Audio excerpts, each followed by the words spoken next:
Halo guys, Assalamualaikum warahmatullahi wabarakatuh. Welcome back to our channel di Unamin TV dalam acara kesayangan kita, Pos Dikit, podcast diskusi intelektual.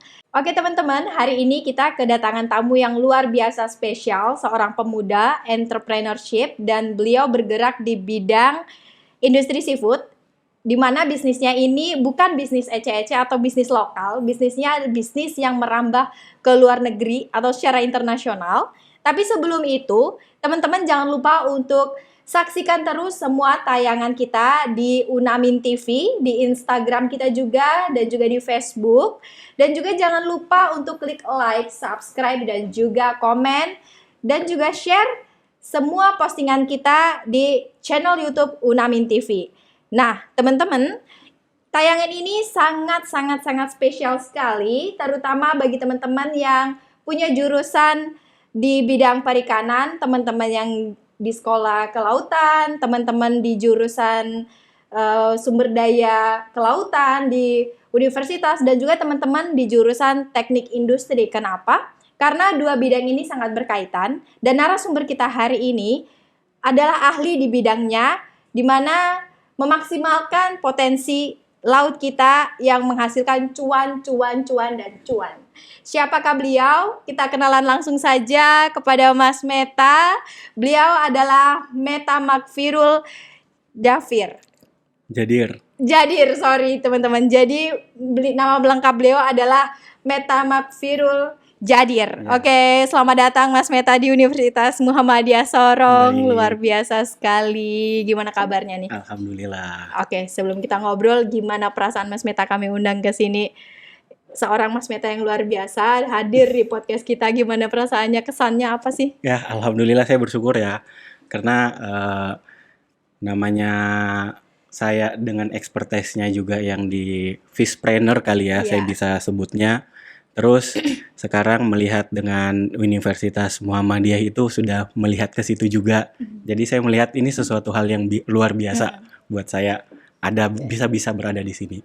Oke, Mas Meta ini kan saya lihat dari profilnya punya beberapa perusahaan yang Mas Meta sedang geluti sekarang, yang sedang berjalan sekarang nih. Boleh dong ceritain beberapa perusahaan Mas Meta yang melakukan kegiatan ekspor seafood, di mana perusahaan itu bergerak di lautan kita di Papua. Mohon maaf, maksudnya beroperasi di Papua, yang memaksimalkan potensi kelautan kita di Papua. Ada nggak sih Mas salah satu perusahaannya yang bergerak di sini? Ya, alhamdulillah dari beberapa perusahaan kami ya, saya selalu melihat kalau misalkan pertanyaannya apa sih, misalkan Mas Meta ini punya perusahaan apa aja, saya nggak pernah mau membawa kalau saya ini sendiri. Itu satu. Jadi selalu pasti saya bilang ini perusahaan kami, karena kami bergeraknya juga nggak sendiri, bareng-bareng. Ya syukur alhamdulillah kami punya 5 perusahaan. Ada total perusahaannya itu untuk yang bergerak di bidang seafood itu ada 5, dan pabriknya itu ada 8. Wah. Mulai dari Lampung, Gresik, Sidoarjo, Banyuwangi, Kendari, dan ada 2 di Papua ini, di Sorong tepatnya. Boleh tahu yang 2 di Papua di Sorong ini apa nih Mas? Yang 2 Papua di Sorong itu perusahaan Jepang yang kami take over. Jadi itu perusahaan PT Irian Marine Product Development dan PT West Irian Fishing Industry. Wah. Jadi ini tadinya perusahaan Jepang, sekarang 100% punyanya anak Indonesia. Mas Meta dan teman-teman anak Indonesia, teman-teman yang nanti mau lulus dari jurusan perikanan di Universitas Muhammadiyah Sorong, mungkin seminimalnya bisa menyodorkan ijazahnya ke Mas Meta, atau bisa belajar dari Mas Meta untuk mendirikan perusahaan yang bisa kerjasama dengan Mas Meta. Peluangnya luar biasa sekali ya Mas Meta ya. Luar biasa teman-teman. Nah, ini boleh dong diceritain awal mula dari Mas Meta melihat peluang itu, karena kalau kita melihat dari anak-anak zaman sekarang ya Mas Meta, mereka itu kurang begitu meminati yang namanya perikanan dan kelautan, karena secara singkat kalau kita melihat itu yang ada di mindset anak muda sekarang, perikanan, kelautan itu hanya sebuah pekerjaan yang mohon maaf mungkin kotor, mencari ikan, menjual ikan di pasar. Mereka belum paham tentang bagaimana menghasilkan cuan dan menjadi sultan dari perikanan. Tolong dijelaskan dong Mas, potensi yang sangat luar biasa yang sebenarnya bisa diambil sama anak muda. Oke. Jadi kalau misalkan kita berangkat dari kebanyakan orang selama ini melihat perikanan itu tanda kutip kumuh, Iya. nah kan gitu kan sebenarnya buat saya itu masih koma, Oke. itu belum titik. Jadi itu mesti kita lanjutkan gitu loh. Jangan cuman sampai di kumuh, tapi apa kan begitu? Yes. Apa kelanjutannya? Nah, karena kalau buat saya dan itu pun juga saya lakukan sekarang ini, kalau kita cuman sampai di komanya, kita cuman bilang ah ini kumuh. Nah, kapan kumuhnya ini bisa menjadi titik? Kalau dari barang ini kita banyak belajar. Mhm. Ada pembelajaran yang kita ambil di situ. Ah, apalagi tadi kita mau masukkan ada cuan tuh di situ Ya. kan gitu kan, ada cuan tuh di Benar, ada situ. cuan. Nah, ujungnya kan ke situ. Kalau Mhm. apalagi kalau mau lebih ditinggiin lagi, akhirat tuh di situ tuh kan Akhirat gitu ya, tuh. benar-benar. Nah, kan gitu. Jadi saya bilang ya ibaratnya kalau misalkan kita cuman mau sampai di koma, Mhm. nah kan itu kita nggak berlanjut itu, kita nggak mengenal dia begitu dalam dan kita nggak belum mau tuh jatuh cinta sama itu barang kan gitu. Sama ibaratnya juga nih, kalau kita melihat perempuan, kita belum jatuh cinta ya kan pasti setengah aja kita lihatnya, Iya. cuman koma. Tapi begitu sebaliknya, ini udah kita jatuh cinta nih, ini barang-barang apapun nggak bagus pun kan kita terima kan Iya, gitu. benar. Nah itu jadi itu saya bilang jangan itu kata kumuh tadi jangan menjadi koma gitu loh. Mhm. Harus kita cari titiknya tuh mana. Oke, Kita jadi lanjutkan. Nah, Oke, jadi teman-teman kalau melihat sesuatu itu jangan cuma dilihat luarnya dan mentahnya doang begitu Mas ya Ya. kira-kira ya. Jadi harus dilihat ke dalam, kita coba mempelajari, menelaah sampai kita jatuh cinta dan kita akan menghasilkan sesuatu yang luar Ya. biasa di situ bener ya Ya. Mas ya. Nah, oke. Ini kan Mas sudah punya 2 perusahaan di Sorong nih, di Papua. Ya. Punya Mas nih yang bergerak di bidang perikanan. Betul. Nah, dengan potensi yang ada, apakah masih ada nih peluang buat teman-teman jika ingin menjadi seorang pengusaha di bidang perikanan? Sekarang kan sudah ada Mas nih, jangan sampai semua peluang sudah Mas ambil dan teman-teman nggak dapat. Gimana? Apakah seberapa besar gitu peluangnya ke depan? Jadi kalau saya melihat begitu saya cerita potensi perikanan, ini udah kita masuk nih ke Iya. potensi perikanan nih. Nah, potensi perikanan kita itu tiap tahun itu meningkat. Ekspor itu meningkat kan sebenarnya begitu. Terus saya melihat ini nggak cuma merasa, saya melihat banyak hal yang saya temui di lapangan itu tidak termanfaatkan dengan bagus. Jadi masih banyak banget ini peluang ini di Papua ini terutama. Terus satu lagi sebenarnya kalau kita cerita berliannya dari perikanan, nah disinilah tempatnya. Harusnya kita tuh ke Papua.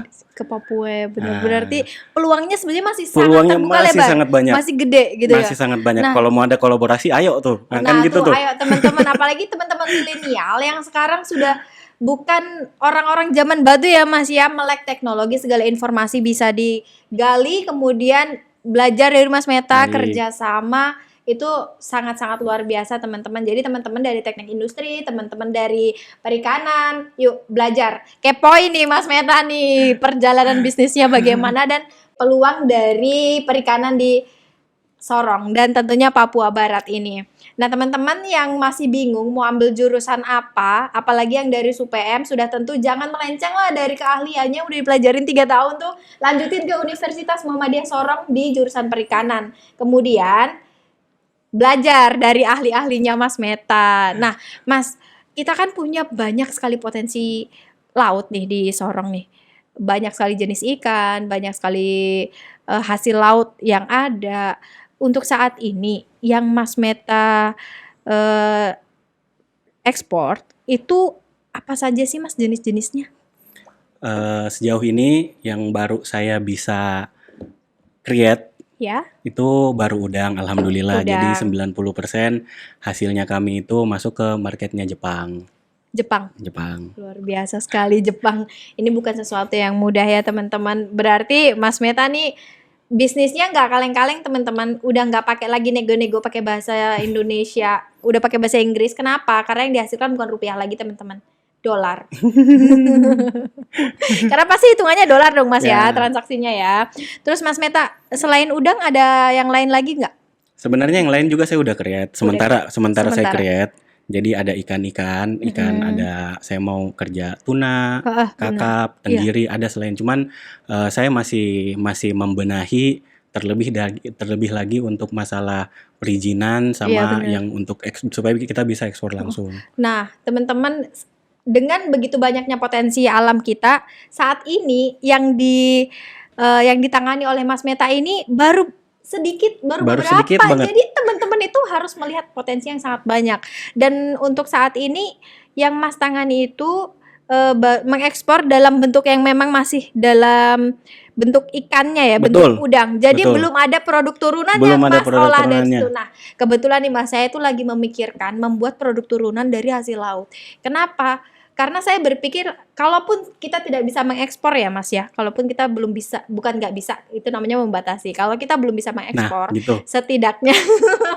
setidaknya kita tahu nih bagaimana meningkatkan nilai ekonomi dari hasil laut yang mungkin tidak dilirik orang. Caranya dengan menjadikan dia produk turunan. Betul. Seperti itu teman-teman.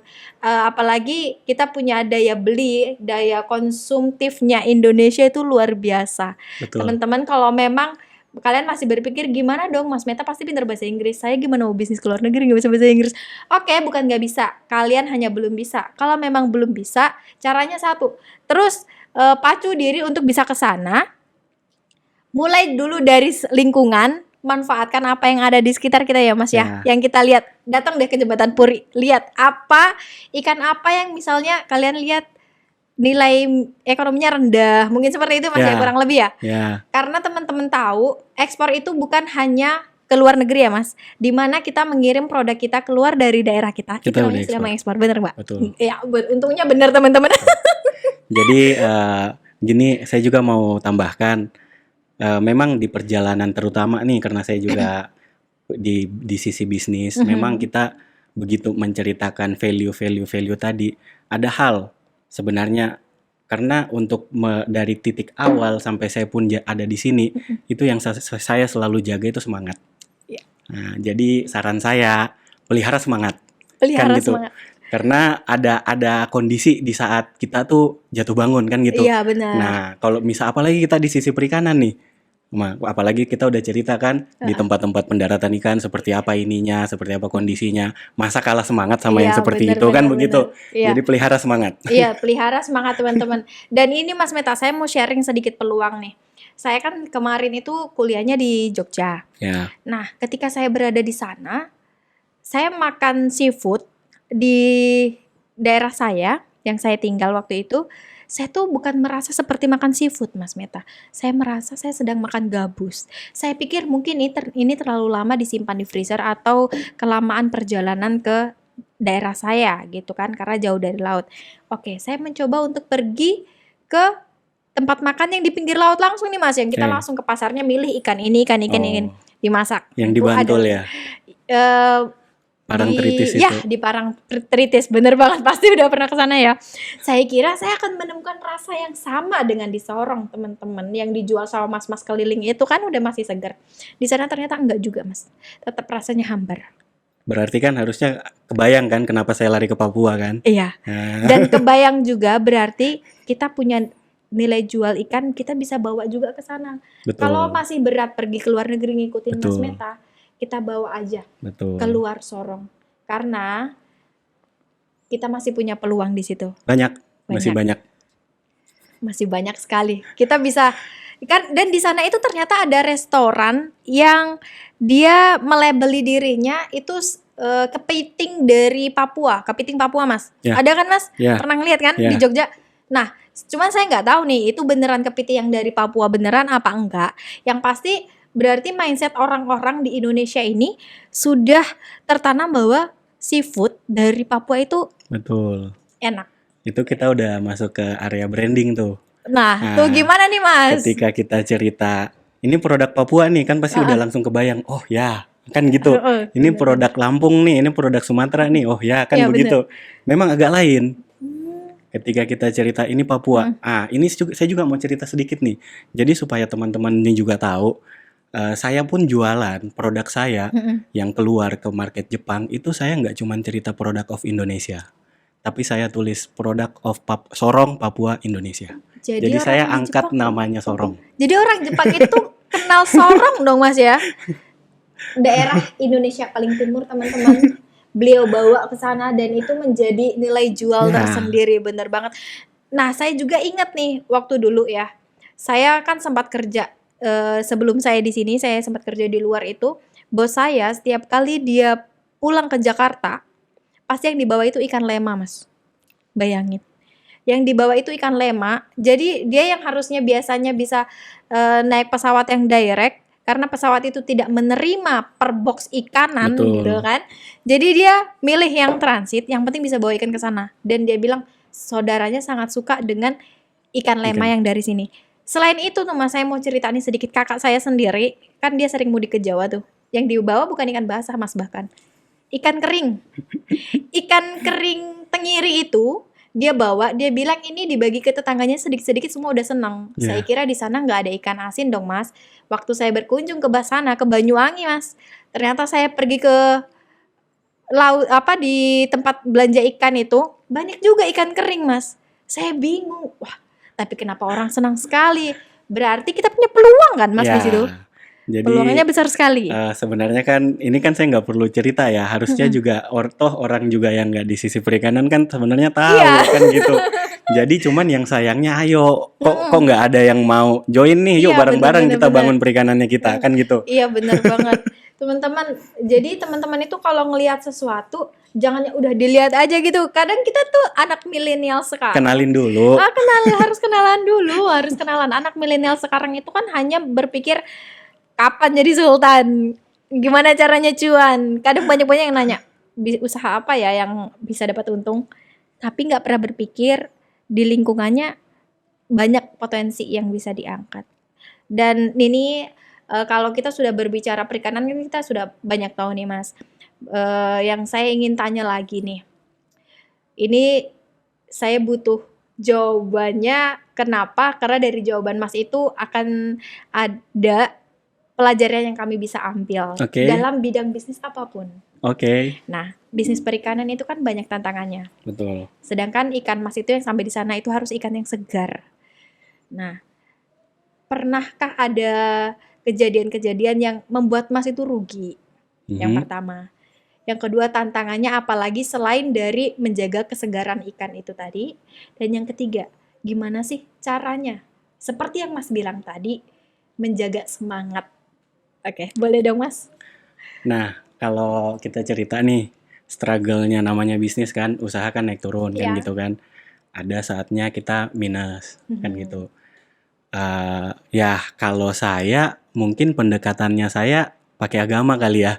Jadi ya saya merasanya ya makin banyak saya apa namanya mendapat apa yang mesti saya dapatkan itu, ya saya makin banyak beribadah. Saya selalu begitu. Jadi saya kembalikan lagi karena gini, eh mungkin ini yang menjadikan jalan kita itu kan tiap orang tuh beda-beda. Apa value yang kita cari. Kalau misalkan yang tadi juga saya bilang, kalau misalkan kita cuman cari cuan, sultan, terus kita nggak cari akhiratnya, kan masih koma tuh. Iya benar. Titiknya apa? Kan gitu. Titiknya akhirat nggak? Kan Mhm. gitu. Nah kalau kita cari akhirat, nah perikanan ini jalannya, salah satu jalannya ini. Kenapa saya bilang begitu? Kenapa Nah, tuh Mas? kenapa saya bilang ini menjadi menarik ini.